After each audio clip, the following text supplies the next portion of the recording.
A lot of the times, the episodes and interviews I do are incredible guests, but they're not people who move the needle. The next person is someone who definitely moves the needle, all the way from Atlanta, Georgia, in the US of A, Ollie Holdenson. Ollie, how are you today, mate? I'm doing well, Chris. Early morning here, but happy to be chatting. No, that's absolutely sensational. It's late here, it's early there, but perfect symmetry in this conversation is going to be sensational. First, there's a question I've been dying to ask you. Why is your Instagram name Toasty the Third? Okay, I get that question a lot. I actually was asked that yesterday, right? Um, so, and I don't actually know the true origin of the name. All I can say is, and this is true, is that so my brother, when I went to high school, my brother was the year above me. So a lot of his friends like knew me as friends, but also like that's my like brother's younger brother. So when he developed this nickname, and I don't know how, but it was Toast. Like for some reason, everyone just started calling him Toast or Toasty, right? So then they look at me and they're like, "Oh, that's Toasty Junior." And it's like, okay, so that kind of stuck, right? But then I was like, well, Toasty the Third sounds cooler than Toasty Junior. So why don't I just own Toasty the Third as a nickname for no reason at all? And then that just became the name. So I really can't tell you. There's no like insane story behind it, but that's just how it goes. But some people really don't know me as that. Some people just know me as Ollie. Yeah. Like I'm a different person to different people. Well, when you communicate, because the only way we communicate is through Instagram Messenger. So it just pops up on my phone as like Toasty the Third says, Yeah. couldn't agree more. And I'm like, thanks, Toast. Appreciate it. So it just becomes Dude. like, it becomes natural that's what you think of that person. Yeah, it's like my alter ego, man. It's like you got Eminem, you got Slim Shady, you Sure. got Ollie, and Seal you got yeah, man. It's just and it's just how Toasty it the is. Third. Put me up there with Eminem and Seal. Yeah. That's amazing.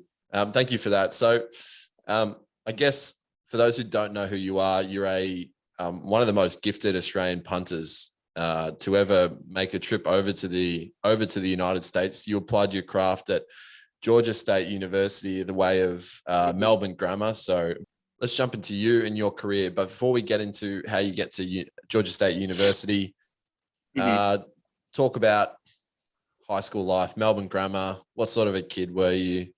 Obviously, you were picked on for your red hair, but sort of how did you overcome that and sort of become the man you are today? Yeah. High school was great. Went to a great school, Melbourne Grammar. Lots of opportunities there, but I also went there from like primary school. So I had friends that I've had since like I was 5. Oh, wow. And like that's pretty rare. Like That is rare, especially and that's coming over very to special. yeah, coming to America too, when everyone makes their like real friends, they call it like when they're in college. So when they're like 18 basically to like 22. I've like known guys that I'm like still close with since I was 5, and we went all through primary school, middle school, and high school. And then like when you get to middle school, like you get some more friends because like the pool, like the class gets bigger, and then you move to high school, the class gets a little more bigger. So and it was an all boys school, so very much like a football team, very much like a everyone's just kind of mates. It wasn't like it was probably like a class, a graduating class, like 200. So like Right. I knew everyone, not everyone like super personally, but I knew like everyone. And all like I would say like my friendship group were real close. Usually it was sporty type of guys. Um guys like just very similar kind of personalities. Yes, there was the picking on because of the red hair. But I grew up with red hair. Yeah. I've got no hair now, so you can't see it. I noticed, yeah. Like what's better? Balding or red hair? I don't know. I don't know. Yeah. It's more like I noticed just like growing up and then like moving out of school. It's like the things that people would like tease you about, I guess, in school, or like the little like knocks that everyone would be trying to give each other all the time, especially being like in an Australian like boys' school where it's all banter like all the time. It doesn't matter. Like everyone's still friends, or like everyone's still just like we're finding a way to like joke about each other, you know what I mean? And Mm, like people will still have the same jokes or like be riffing on each other the same way mm. at the age of 25 now than they did then. It's just you don't hang out with as many friends because you can't be friends with everyone. That's one thing I noticed though. The pool shrinks just because you physically don't have enough time to see everyone that you used to. I Mm. think you could probably agree in Oh a no, similar way. absolutely. And you sort of when you catch up with people, you're like, oh, we got to do this more often. And then it And just yeah, never happens. Like I it always feel so really, bad. I always feel so yeah. bad when that happens. I'm like, I genuinely like enjoy the Yeah. catch up. No, same. My best mate from high school, Jimmy K, who probably won't listen to this. But if he does, thanks for the support, Jimmy. Like he lived overseas, I lived overseas, and we're both finally back. And every time we try and catch up, for whatever reason, it just doesn't happen. But when it does happen, I'm like, oh man, we got to do this. It's just like two drunk guys, just like, oh man, how good is this? And for Yeah, some reason, it just doesn't happen. So don't worry, it gets worse with the older you get, the more that shrinks. yeah. Okay, well that's reassuring to hear. Do you play footy at school? Were you one of those Yeah, kids? So crafty yeah. left I was footer, never. winger. Yeah, high half forward flank. Mm, Sometimes on the ball. Kind of funny story. Kind of a bit of a love hate relationship with footy. So always loved it, but when footy gets more serious as you kind of grow older, you had to like if you wanted to like really be good at it, you had to like run a lot. mm, It was like it's like this part of the game that probably turns off a lot of people mm. Me is like, specifically. yeah, like having to like gut run all the time. That is like a killer, Mm, especially when there's like oversized dudes. Like I was never like an oversized guy. So I've got to like gut run and then be crunched by an oversized dude just to get the ball to give it to someone that has better skills than me. Like that sucks. it, You know what I mean? yeah, Like, some people would describe that as a certain, you know, they would describe that as a certain derogatory word. Myself, as a bigger man, I would say I'm exactly the same. I had no interest in yeah, running. I had no interest in getting hit. So yeah. I'm with you. Do you think that your inability to want to run and to want to be touched by the opposition cost you a potential career in football? No, because I like other like smaller skills that you need to have. I probably just didn't have. I felt like I was always good. Um, good skills, some pretty good skills that if I were to keep working on it would be quite silky. But I never had like I was just thinking about this yesterday. I never had like that ability to like You weren't mercurial. slow. Yeah, no, like just slow down the game. You know what I mean? Like you know, you see like a guy like Pendlebury. He just like Scott Pendlebury when he's got the ball in traffic. Like it's like he's so calm and collected.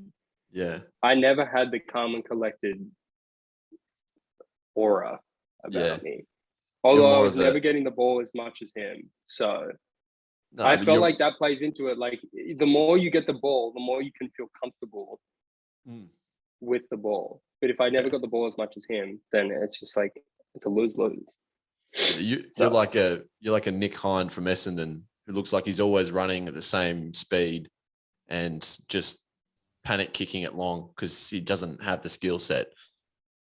Hope he didn't not listen to I this. wish I wish I had the grit of a Damien Peveril. You Oh, know, like if you had the grit and like the tenacity of a Damien Peveril, that's respectful. but I never had that. So You've like, kind of he got had that shocking Damien Peveril skills. face, though. Okay, that's rich coming from you. You've got like the Chris Grant face or something. I'd take Chris Grant over Damien Peveril any day. At what point do you, I guess, how does college football come into your eyesight? I guess how does that come into your thought process, and what were the, I guess, early stages of you going, yeah, I wouldn't mind giving that a crack? Yeah. Okay. Kind of an interesting story. So I remember. Do you remember One HD? Do you remember the Channel 10 had like a spin-off channel for a while there? I think it was called One Yeah, HD. It it was was like one great. of the first HD channels that like free to air Australia had. Yeah, no, it was And great. yeah, and they started showing the NFL a little bit on there. Yeah. And this is maybe like 2010, right? And they show this game one time. I'd never seen the NFL before. Never seen like American football. It's like snowing like crazy. It's like the Patriots versus the Bears. And like Brady's torching the Bears. Not that I really knew who Tom Brady was at that point, right? And I'm like, damn, this sport's kind of cool. It's just like in the snow. Like, we don't get that here. Like, No. if there was snow playing a sport here, they might cancel it, to be honest. I mean, especially you're from a private school, of course they're canceling it. Yeah, okay. Yeah. Yeah. But like, that's just second nature to like American football, right? You keep playing. So I was like, whoa, this is cool. Let me like look into this. And then I started watching like some more games on Foxtel, because they show a couple. Watch a couple on like One HD. It was usually like the big games, like the Monday night football games or whatever. But I was like, yo, this is kind of cool. I have no idea what's going on, but I can dig it. So then I started like noticing like a punter, like it's very similar to like kicking a torp, right? So then I started looking at that like, oh, that's kind of cool. Like, what's the deal with those guys? Then I learned about Pro Kick Australia through that. And then that was kind of like the early stages of Pro Kick, where they hadn't really tapped into like going the college route yet. But I got in contact with Nathan Chapman, and this is by the stage it was probably like I was in the 10th grade. And I was like, yeah, I'm like interested. This is kind of a cool little thing you got going here.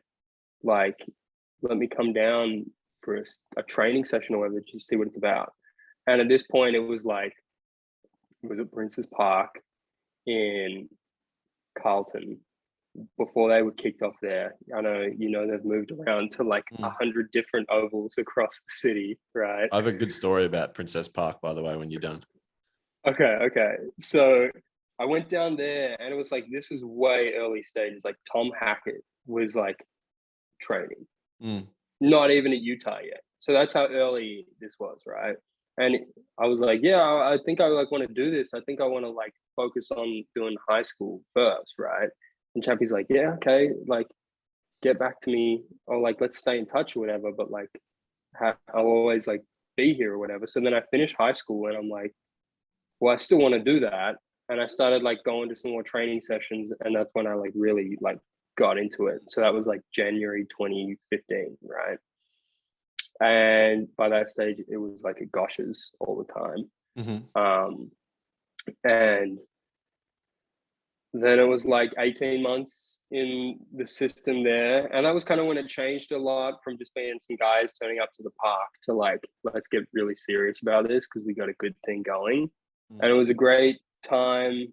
There was a lot of like guys that were going off, and it was really ramping up, like really big, respectable schools getting the name out there. And that's obviously where I met you. And that's kind of it. That's kind of like where it started. I remember I never really told anyone that I was doing Pro Kick, and none of my friends. Like, I was going to university at the University of Melbourne, and I was doing Pro Kick, and I never told anyone that I was doing it for some weird fucking reason. Like I was Batman and I was living like a double life. But You're like fucking Bruce Wayne. yeah. And I was like, well, Here's the thing. If I were to tell them like about it, they would have just ripped on me every time I saw him, like Yeah. continuously, like they were doing. I'm like, let me just save the hassle of that and just do it and lock in on it. And I wasn't even seeing them that much anyway, because it was a pretty full time. Like when you're in it, it's Mm. like No, it is. on the It go all was. the time, trying to juggle like everything you got to do to like survive, but also like train to be a punter is a lot. Mm. So that's kind of the story, honestly. That's kind of, now I'm here. Now I've been in Atlanta for 5 years now. Mm. So Yeah. I was supposed to go to Princess Park to meet Chappie, and Yeah. I was kind of running late, and I'm just sort of outside Princess Park looking for a park, and there's a couple of cars in front. So you know how the road, it goes like there's the middle lanes, then there's like trees, and then there's another like Yeah. street. Yeah. Yeah. And so a couple of cars in front has like turned into that. The car in front of me is slammed on the brakes, and me in this big fuck off Toyota Prado has reacted a little bit too late. And I went straight up the back of this BMW, rode off that car, rode off the car I was in forward up, and probably had a concussion. Got like pretty bad like whiplash. Yeah. The airbag didn't come out, and like my neck and my trap was cooked for weeks, maybe even like months after it. So the first time I was supposed to meet him, it never happened because I literally rode off like a $60,000 car that wasn't mine. So wasn't feeling overly receptive towards, I'm not a religious man, but I do believe in signs, and that wasn't a great sign. Yeah. And I was like, It's a shocker. maybe this is not the career path for me. So I don't think I went and saw him for another probably like 18 months. And by like, oh shit. Yeah. So like by that point, it was at Gosh's. And I remember I was like, I'm one of the oldest people here. And I wasn't even really trying to go to college. I wanted to go CFL. And I was like, I remember like explaining it to like some of the younger kids. They're like, yeah, I kind of want to go to like, I remember because I started with Dicko. And I remember like polar opposites in terms of kicking ability. I remember him going like, they play football in Canada. I was like, yeah, man. I was like, why? Where do you want to go? He's like, I'm only going to Texas. And I'm like, that kind of seems a bit arrogant. And then I watched him kick. I was like, sweet fucking Lord. I'm like, you can go wherever you want. So, I don't know how long I was there for when I was at Gosh's before I blew out my knee, but I just remembered how like every training session there was like more and more kids every time, and I was like, and then like guys would come back in the off season, and you're like, there's like 40 people here. I remember. So when I started, like that January 2015, that was when Jordan Berry was back, but in his like full training, hadn't gone to the NFL yet stage. So he was just relentlessly like mashing balls. It was crazy. Of like 40 NFL like balls, and I'm like, let me see what this guy's like up to. He's been through the college system, and now he's trying to go to the NFL. And I was just like, whoa, okay. This dude would just kick the length of Gosh's paddock, like the rugby field there. And I'm like, just easy. He was just doing it easy. I was like, jeez, okay.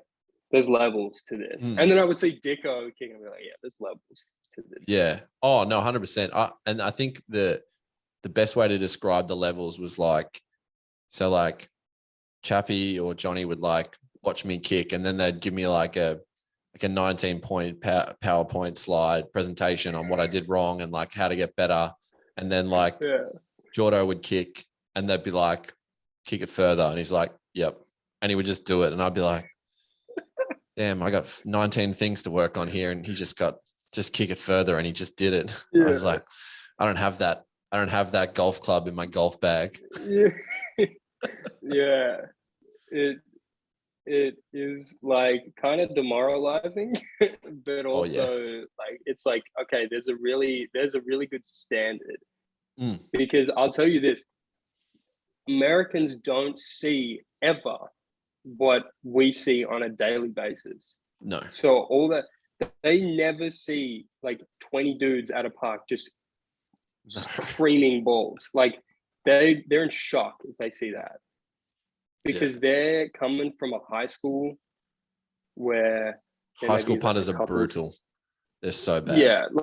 Yeah, they're coming from a system where they're in high school and there's like a couple of other punters and they're all like, the kickers come from soccer and the punters are like the quarterback who just dribbles one along the ground, or like the punters, you know what I It's a mean? third string quarterback. And then they'll go to like the camps and then there'll be like 500 kids there. And yeah, there'll be like a very small number of kids that can kick those big balls. And everyone kind of watches them. But then like that's it. And depending on how many camps you go to, you might go to a camp once a year just to get charted and seen. But they never see like what we see on a daily basis. Yeah. And No, I that's a honestly good point. think like, yeah, and I think it's interesting to note like everything you got to do as a high school punter here actually like prevents you from actually probably being a good punter. Correct. So you got to do the practice. You got to waste your time probably doing workouts, doing school, doing like team activity stuff, and like traveling to games and then playing in the games, which obviously is like great experience. But what do? We would just turn up to the park and punt, like do the most important thing that you really needed to do. And we'd have a coach with us there all the time, like giving you the tips and stuff. Yeah. And then we go to the gym. But like you didn't really have to worry about the other crap that comes with being on a football team. No, especially at that age too. Like at that age, Yeah. when you can like do repeat days where you're kicking balls. Like if I did a session now at 31, like I wouldn't be able to do another session that week. But at that age, you can just go, and go. And they're the pivotal ages. And before I forget this, so competition drives certain people, right? Or it can send you the other way. So one thing I struggled with was, you know, we used to like line up, there'd be like 10 of us in a line, someone would feed a ball, and I would see guys like Wade Lees boot a ball, Dicko boot a ball, Chris Tilby boot a ball, and then I'd come up and I'd be tense. I'd be like, fuck, I've really got to mash this one. I'd over kick it. It would be a shocking kick. How did you go like coping with that? Because I got to a point where I didn't watch. So the only kicks I watched were my own, and that helped me immensely because I was like able to stay, I guess, like within my own ability. Like I knew I wasn't going to kick a 5-second ball, 6-second ball, but I found like when I was watching people boot all these like, you know, unreal kicks, I was like, fuck, I need to find something more. And removing that thought helped me like so much. Yeah, I know like guys do have different little systems like that, like to only look at your kicks. I would say, and I tried to like find like for so long, like what my little like system was, or like my little kind of like routine or whatever, like doing all these things. I would say it was more like, especially in the pro kick training part of my career, I just wasn't like good enough I wasn't consistent enough, or I didn't know what I was doing when I would do a wrong kick. And that's not like on any coaching, like lack of coaching. It was more like I probably should have focused way more on like actually kicking. It's very easy for me to just start bantering with people and then just get lost in like there's just dudes everywhere that you can just joke with the whole time. Yeah. Like if I had been a little more serious on punting and less on like talking shit, like I probably would have had a better career, and I probably would have focused more and like been way more consistent. So I Mm. think like being all super serious is like not the most enjoyable thing. So for me, it was like, how can I make this enjoyable? But then also that's kind of to my detriment. Mm. And I think you could agree that there was a lot of like banter and guys like just shooting the shit Mm. the whole time. But that probably wouldn't have made it as fun if everyone was super serious. No, 100%. And I think that's one of the Yeah. things that I like. I was, I was like, I don't know. I was way too serious. Which is like completely not like me. Like it would, if I had like a bad set, I would be like, all like, throw the toys out of the pram, call the ambulance, like, I'm fucking shit. Like, which is right. I am fucking shit. But like, there was no, like, I was just so tense. And I think that whole, that small thing would like literally like stop watching, just see the ball and kick the ball. And like, that's when I started to actually kick it well. And I was like, you're actually not shit. But then like obviously blew out my knee and I was like, well, I didn't have that, I guess at my age and what I was trying to do. It like made no sense for me. But you're completely right. Like it was a really easy environment to, I guess, not focus. Yeah. And I think It's a good environment. that, Like I'm not shitting on the environment. yeah, It's an incredible yeah, environment. yeah. I think and it does like seeing guys punt like that, it does like let you know there is like a standard. Mm. And it's not an easy standard to just get to. Mm-hmm. So I think it definitely is a motivating environment. Mm. It's just I probably should have focused more on teaching myself how to know how to coach myself Mm. like much earlier on. And I don't know if that's more like a time thing that could have helped me out. Like just you're gonna learn after a while what works for you and what doesn't. And then when you're over in America and you got no coach, like you can train yourself to a certain extent. Mm. I don't know. It's just like I would say I have a lot of regrets. Like I've made a lot of great choices, but I had a lot of regrets, like playing football, just on like how I would have done things differently. Mm. Just from like a reflective perspective, like now having gone through pro kick and then had the career and then be done. A lot to look back on and be like, oh, I probably would have done that differently if I had my time again. Mm. You know Well, what I mean? yeah, no, I completely get it. Talk about getting the offer. So like obviously getting an offer is one of those things where, some school is literally saying like, hey, we want you Yeah. enough to, pay for your education and fly you over here and look after you. Yeah. Like that's gratifying, regardless of whether you think, you're taking it serious or, whatever you think of your ability. Like it doesn't matter what the school is, like someone's still saying, Yeah. we want you. So Chappie and Johnny, like their reputation has obviously developed like great relationships with coaches over here and schools, not even just coaches. So that is like what they've been able to do there is phenomenal. Mm. So to build that reputation and then have coaches from they never even met be like, hey, we know you're the place to go to, like give us a guy or whatever. That is invaluable, Mm. essentially. And that's like what's contributed to their success. So what happened was one day, funny, all right, this is a funny story. So I went out one day with on like a Thursday night with um Dexter and Stan. So Mm. one guy ended up going to Hawaii, one ended up going to Indiana. And we went out on like the Thursday night or something, and we're like, okay, we got to wake up early in the morning on the Friday. We got to go to the gym, and we got to go to Mumbolk to punt. shocking Friday, like torrential rain.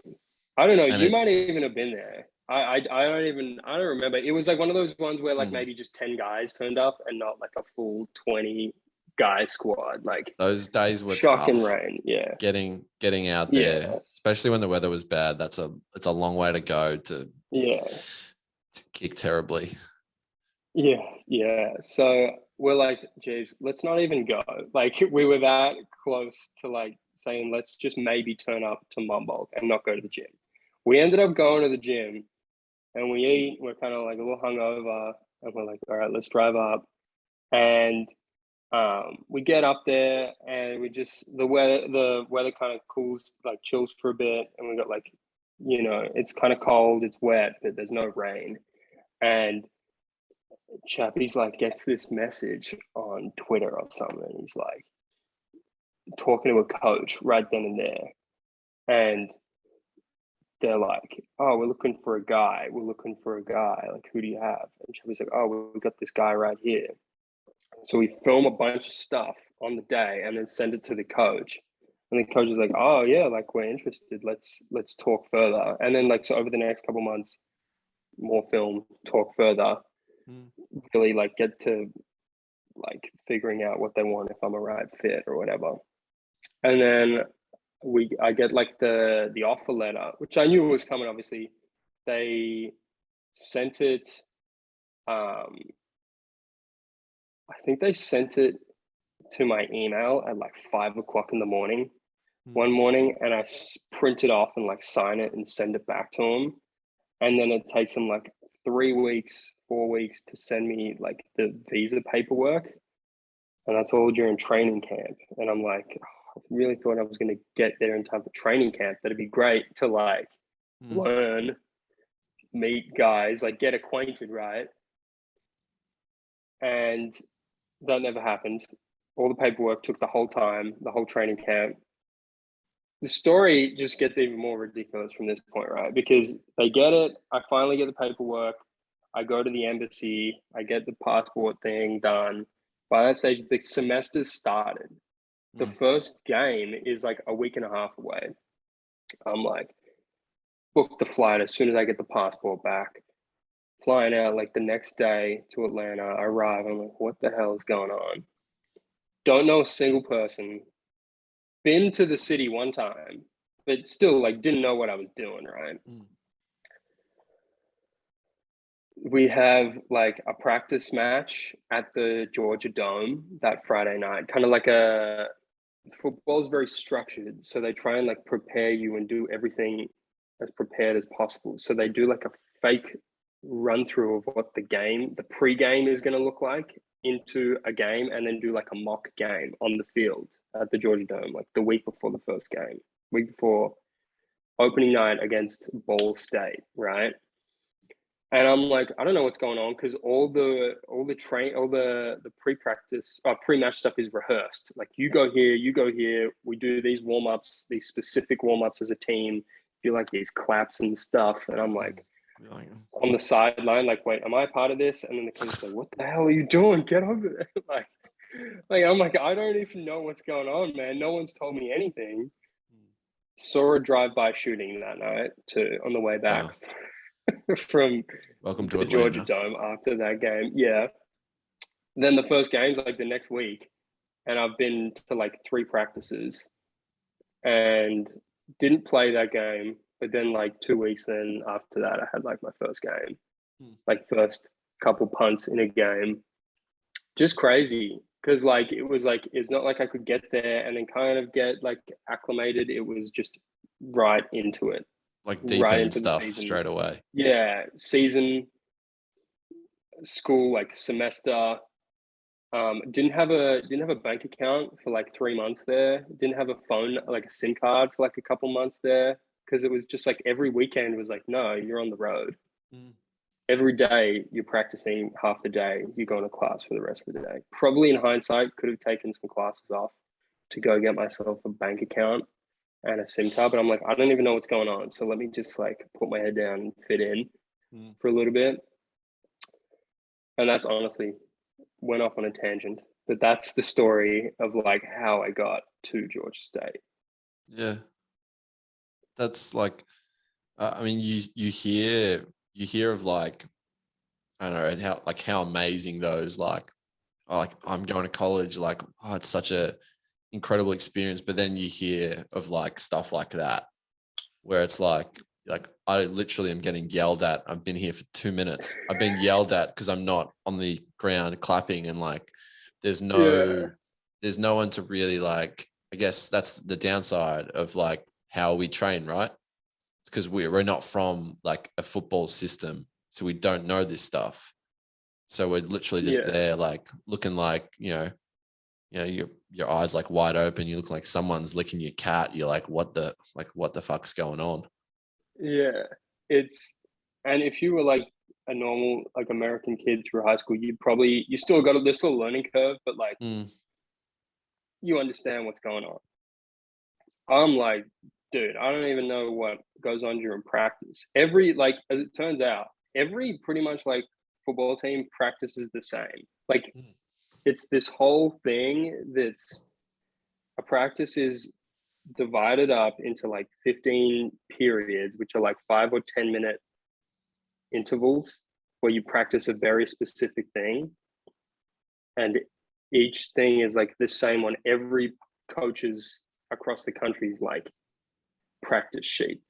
And it'll be the same drills like an inside run drill, a special teams drill, like a special teams period, an offensive period, a defensive period. It's all the same. And like I'm like, okay, well, I don't know what any of that is. But after a while, I like understood what certain things meant. mm, But like I'm just like, you just tell me when we're punting and when I need to be ready, and I'll be there. mm. Let's just leave it at that for now, which is basically like how it like I started practices. So how was that first year?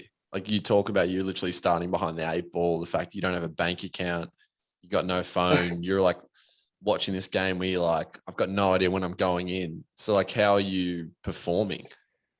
So I understood football. Like that was part of me, like being interested in football in the first place was like actually understanding what happens in a game. Mm, So when I was in pro kick, like I very much understood like how an NFL college football game works. Like even the tweaks in the rules between the two like leagues, basic concepts. I was like, yeah, I understood. So I understood like when a punter is going to be needed, what types of punts they'll need in certain situations, and like niche game type situations, right? Um, the season though, dude, shocker year, like amazingly shocking year mm, for a football team, for a university football team. So it was very eye opening seeing like how bad college football can get from an insider's perspective on a team, right? mm. So the first game, playing at the Georgia Dome, like first time I've ever seen a football game in real life, right? Probably like maybe 20,000 people there. We're playing Ball State, and we played them the year before, obviously when I wasn't there, and we'd beaten them at their place. So it's like a home and home Mhm. that we'd scheduled with them, and they're here now for the opening game. Um, First quarter, there was a pick six, and like I'm like, oh well, this is awesome. This is sick. First touchdown of the pick six. We're gonna be riding this We might win shit this by 80. this year. Yeah. Like this is awesome, right? Then like there was a bomb touchdown thrown to like one of the best receivers on the team.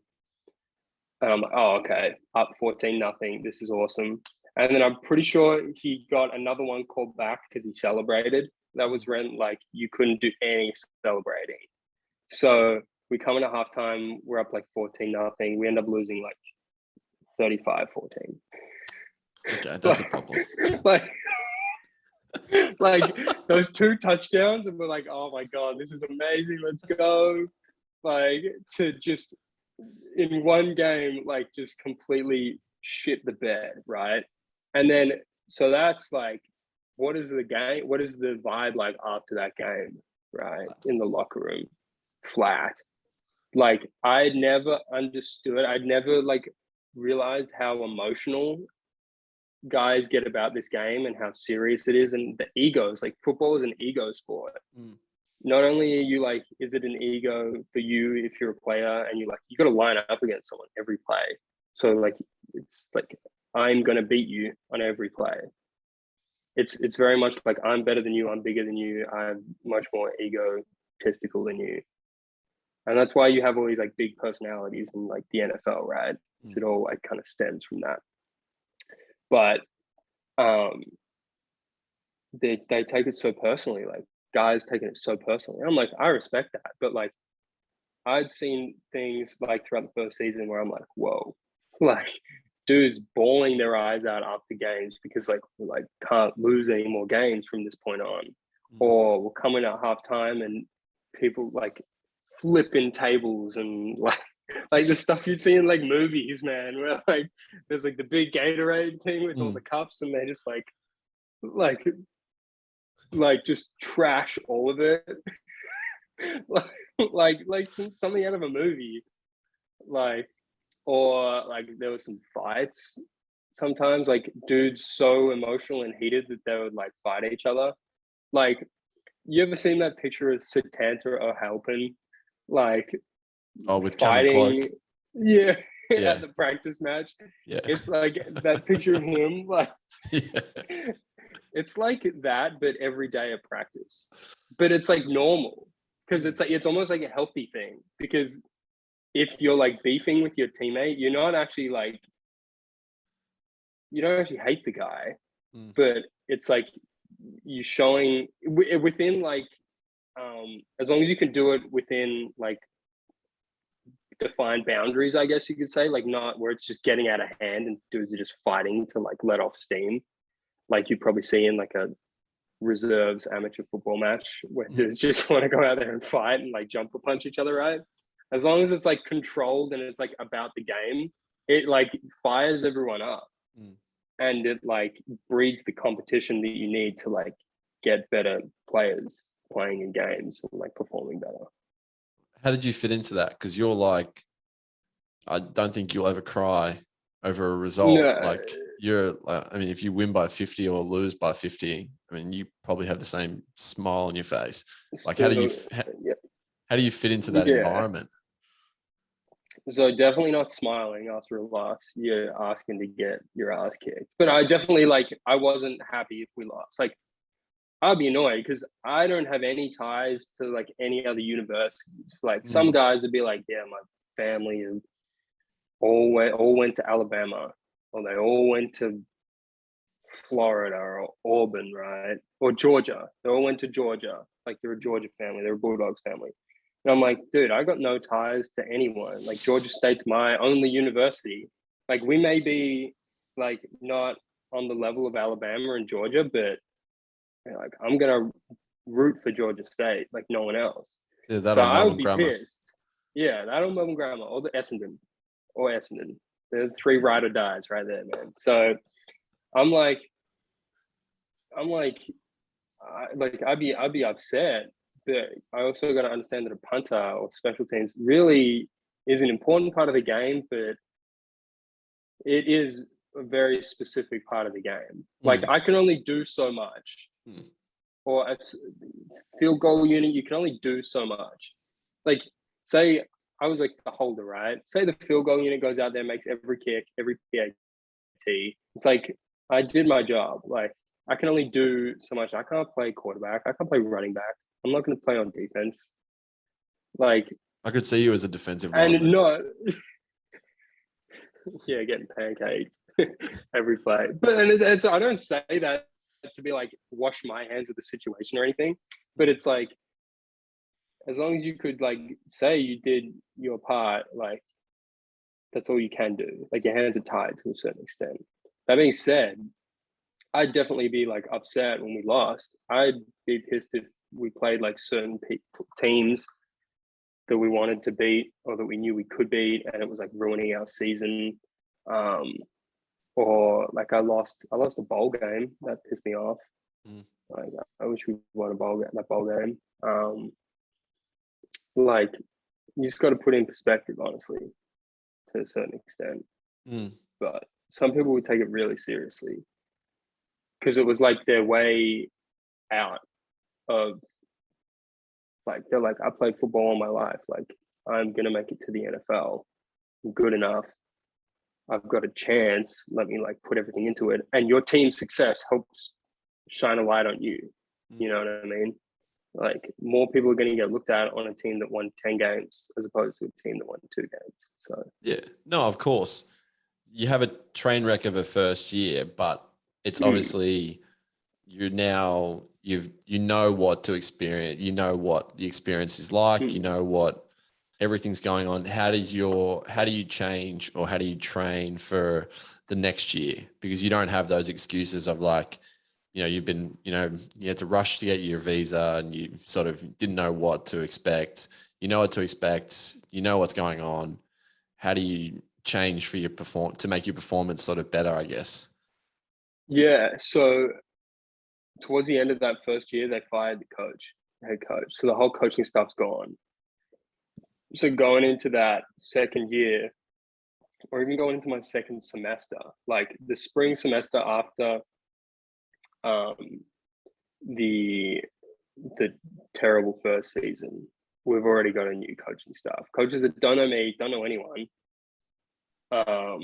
know that Georgia State needed like a new system, a new coach, a new direction, right? How do we like build to just take this thing to new heights? Very new program, only started in like 2010. So very fresh, very young. How do we like elevate? So coach comes in, great guy, like not like I would say maybe a lot of football coaches are, where it's like all business and I don't talk to you unless I need to talk to you. Like this guy is awesome. Like hanging out with the kickers and the punters all day, like shooting the shit, talking smack, like no coach, like complete opposite of the other coach. The other coach would never done that. Maybe not even know some of the kids' names. It's like that, right? This guy knows everyone's names. He's cool. He's young. He likes to have fun. Players coach, as they say. But yeah, it definitely comes in with like a different system and wants to like figure out the best way to like use what he has or and then what he's recruiting, like his own guys to like not be a shit football team, like be a good one. And he's definitely done that over the past couple of years. Like we pretty much go to a bowl game every year. I think that for me, going into that season, it was like, okay, you got like another chance to prove to this guy now that you can be a good punter, a serviceable punter, you can help the team.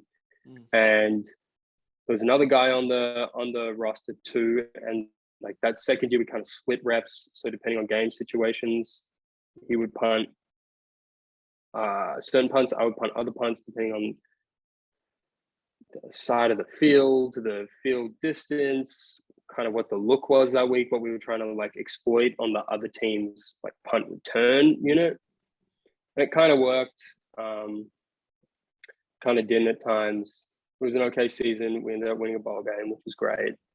And then after that, like the next season, I had a stress fracture in my back, which was just lovely the whole season.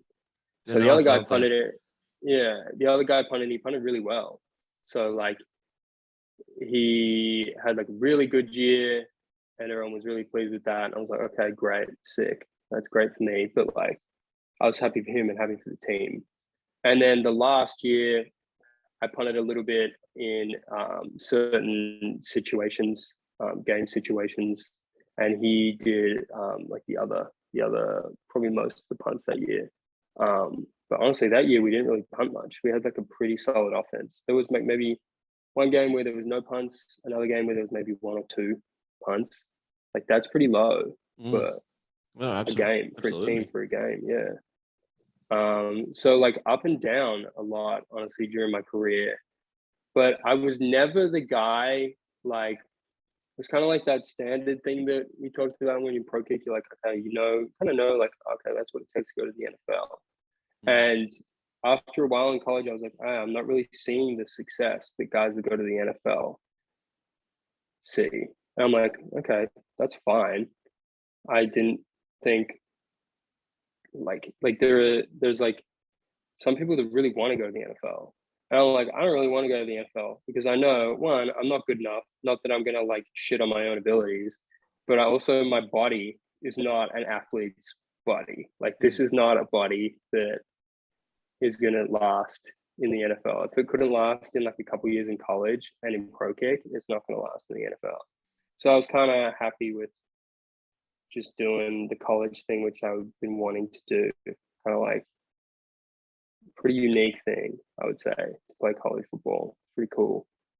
No, absolutely. And I don't think that Yeah. you saying you're not an NFL punter is you shitting on yourself. Like, Yeah. sometimes you have to have that objective view on yourself, which is why I never once said to myself, "Oh, I'm going to go to the NFL. I'm going to go to like a massive college." Like, my body was literally held together by like pipe cleaners and like clag glue.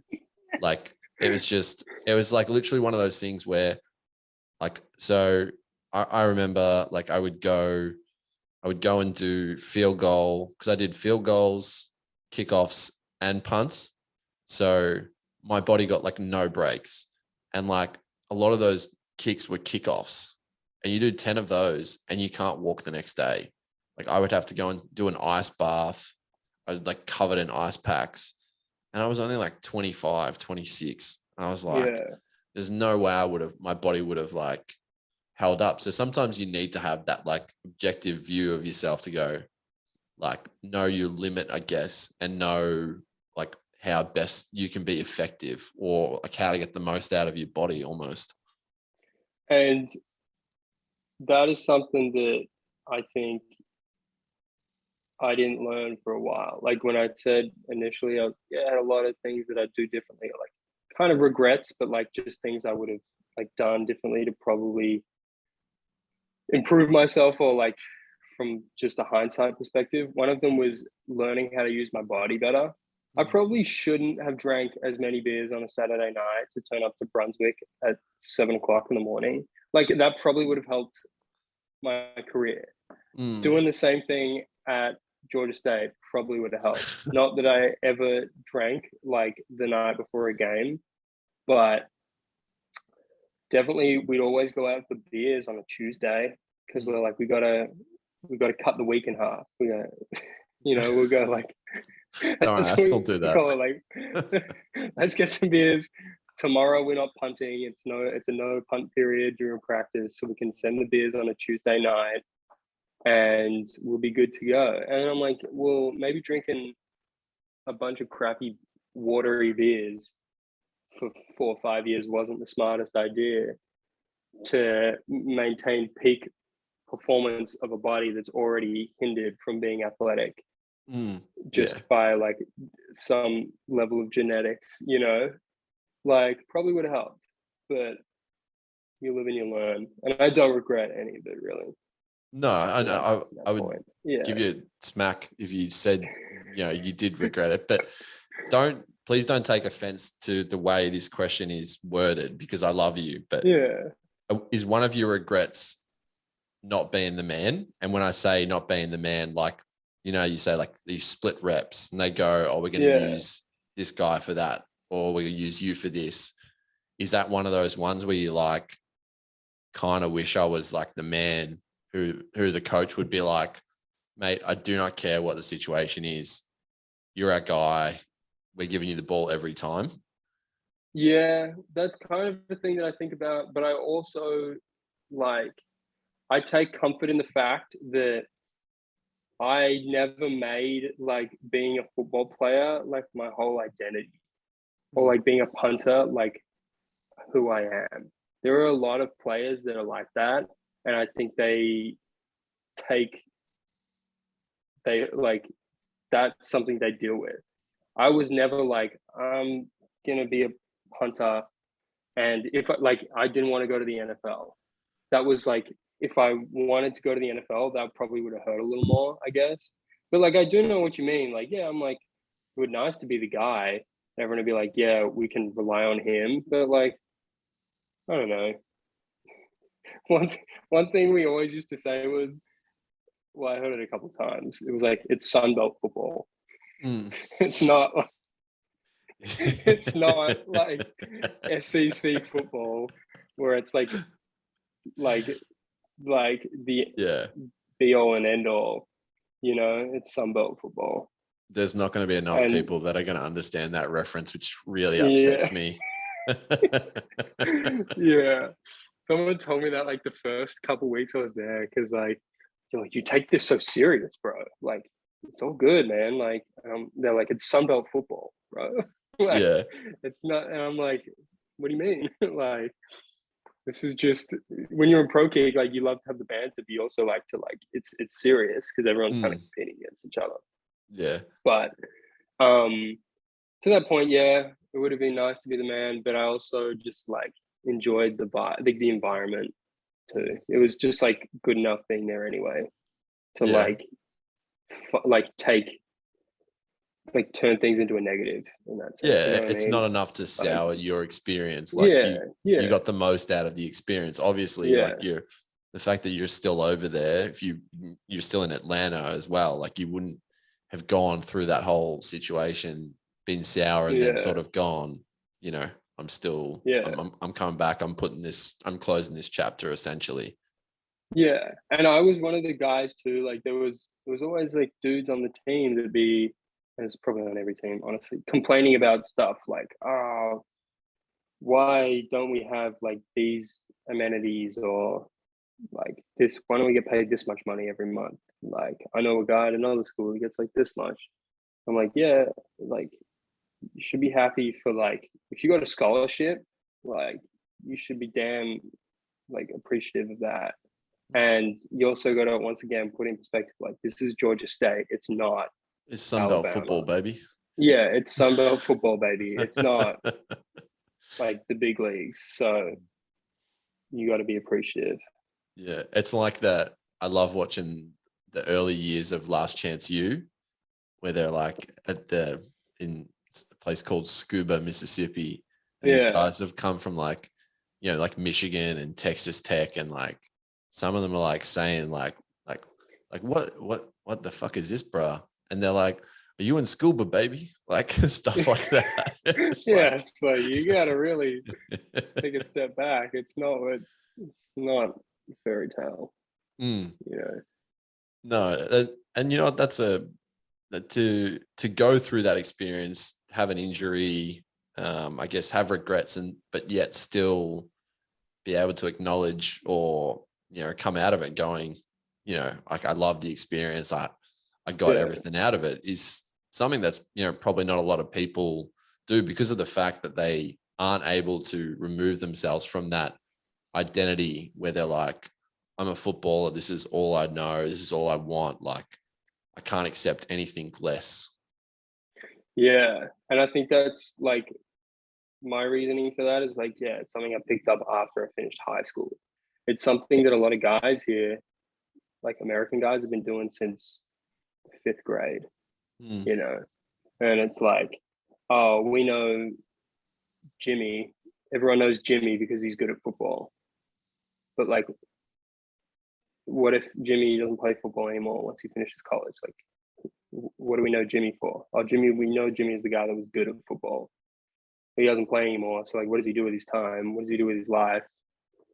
Do you want to be known as Jimmy that was good at football back in the day? Or like how long can you stay super tied to being known as a football player? mm.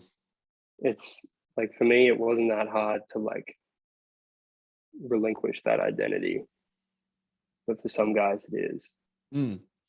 No, So no, and I think that's one of the best things about your personality is that you're very laid back, and that you're also you mentioned before you're like, when we lose, I care because like this is my yeah, university, but at the same time it's like I'm not gonna tip over a table filled with like Gatorade cups and Gatorade, like mainly because I might not be able to lift it, but like it doesn't mean that yeah, much to me. Like you've got the right balance. yeah. And I mean, well, honestly, the thing with Gatorades, a specialist wouldn't be the one to flip over a table of Gatorades. It's more Mm, like a lineman or a coach. mm, Specialists, especially on a team, you kind of got to be out of the way mm. because I think other people on the team, they very much like appreciate like that you do a skill that they can't do. But then again, it's also like, yeah, but you're only on the field for like 5, 10 plays out of the game. Like we're really in the trenches. Like, you know what I mean? Yeah, you're the foot soldiers. Yeah, yeah. So it definitely meant a lot, but like I can look back on it and say that it's not everything that I am, you know. That's a incredible way to finish. A little bit of emotion, a little bit of vulnerability, a little bit of humor. You've absolutely delivered all of it in spades. So Toasty, thank you very much for coming on for a chat this early Atlanta morning. No worries, mate. I'm glad I could be here and have a chat.